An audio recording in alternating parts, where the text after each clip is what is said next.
Bandidos, what up, your boy Tux here? That nagging question keeps popping up in every Division chat I scroll through. Do we really want this Survivors mode they're releasing? Or is it time to ditch the drip feed on the Division 2 and just give us the Division 3 already? If that hits home because you're tired of grinding the same DZ streets, then buckle up. Look, I'm just like you, a longtime agent who's sunk endless hours into this world. And right now, with Gamescom 2025 fresh off the presses as of August 25th, I'm diving into the debate head on. We'll unpack Ubisoft's latest moves, the community's raw reactions, and why this choice feels like a crossroads for the franchise. I've pulled the newest intel from panels, posts, and whispers from the insiders to sort fact from frustration. So let's get into it and see where you land. Lock and load, Bandidos.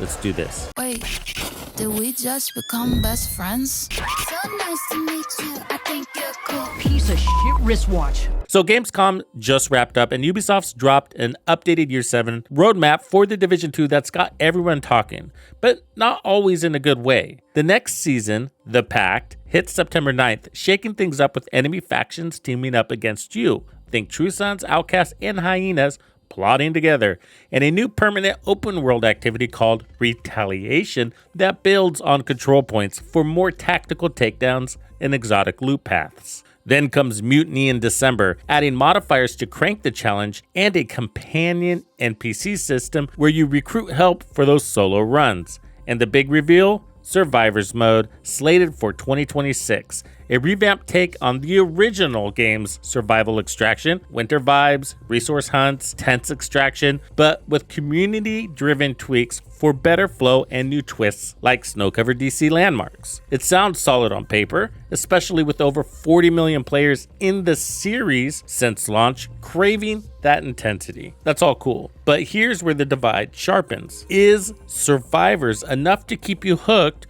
or does it feel like Ubisoft stalling on the Division 3? Community vibes on X and Reddit are straight fire with frustration. One agent posted, "I low-key wish they'd put those resources into the Division 3 instead," and it echoed hard with likes pouring in. Another cut deep. "WTF, we need the Division 3 for this generation." Thousands log in daily to the Division 2.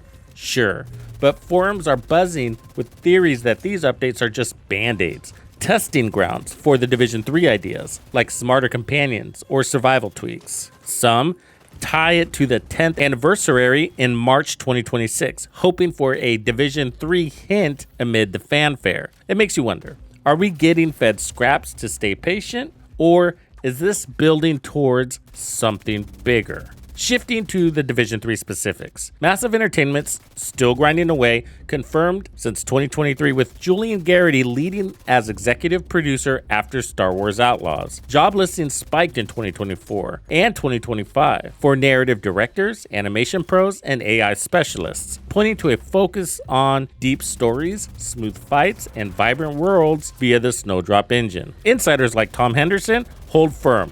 No release before 2027, possibly 2028, as they prioritize polish post-Outlaws. The 2024 Heartland cancellation redirected talent, sharpening focus on mainline stuff. That all went over to X-Defiant, which ended up crashing down. What a waste. Garrity stresses community vibes in interviews, promising betas and feedback like the Division 2's seasons, while massive hints at engine boosts for immersion. Speculations off the charts.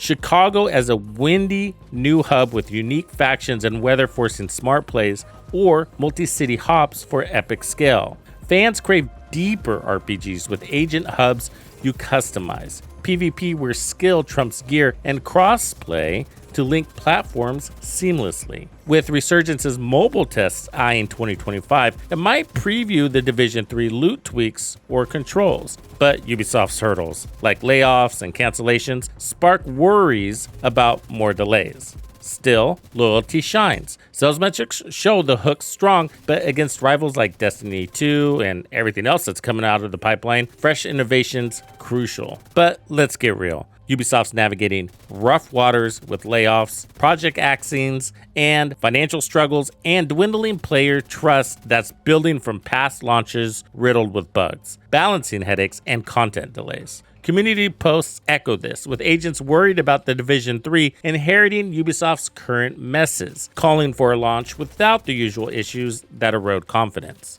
In my view, the devs absolutely need this time to rebuild that trust. Rushing the Division 3 out too soon would drag in all today's technical glitches and community gripes, like unresolved bugs or uneven PvP, and the game wouldn't hit the height it deserves, potentially alienating even more of that 40 million strong fan base that's built over time. Taking longer to get it right with real community input through betas could turn skeptics into super fans and ensure long-term success in a crowded market. So back to the question, survivors or the Division 3? Survivors could reignite that raw survival thrill in Division 2, keeping the fire going through 2026, maybe even prototyping for the sequel. But if you're like many venting online, it feels like prolonging the wait when we crave a full refresh. New maps, new stories, mechanics that evolve the formula. Ubisoft's strategy buys time, but risks losing steam if the Division 3 drags too long without rebuilding faith.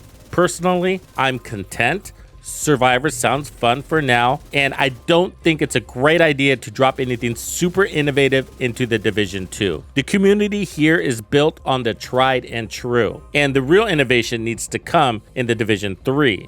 We need the Division 3 to push the boundaries, and that means they need space to earn back our trust first. Not a bunch of time, enough time. But what I highly recommend is that they keep us in the loop on what's going on in the background. Start more open panels and engagement with the community, keeping us up to speed on what's going on. Warframe, for example, has been doing a great job with that in their upcoming Soulframe game, where they're giving chunks of alpha testing as a public test to receive constant feedback throughout the development process. It's pretty smart. Okay, what's your take? Hold out with survivors or demand the Division 3 sooner? Spill it in the comments. Let's hash it out. See you at the rendezvous. Thank you for hanging out with me. I'm Tuxedo Bandido, and if you found this video helpful, be sure to hit the like, subscribe, and turn on your notifications so you don't miss out on the good stuff I have coming for you. And if you like content like this, be sure to check out the video I have recommended for you right here. If you have anything you would like me to cover, be sure to let me know in the comments below. And thank you to all the channel members and donors who make things possible. Tux Nation wouldn't be the same without you. When you buy a game from Ubisoft, enter the creator code Tuxedo Bandido to support the channel. Easy peasy. Wait, did we just become best friends?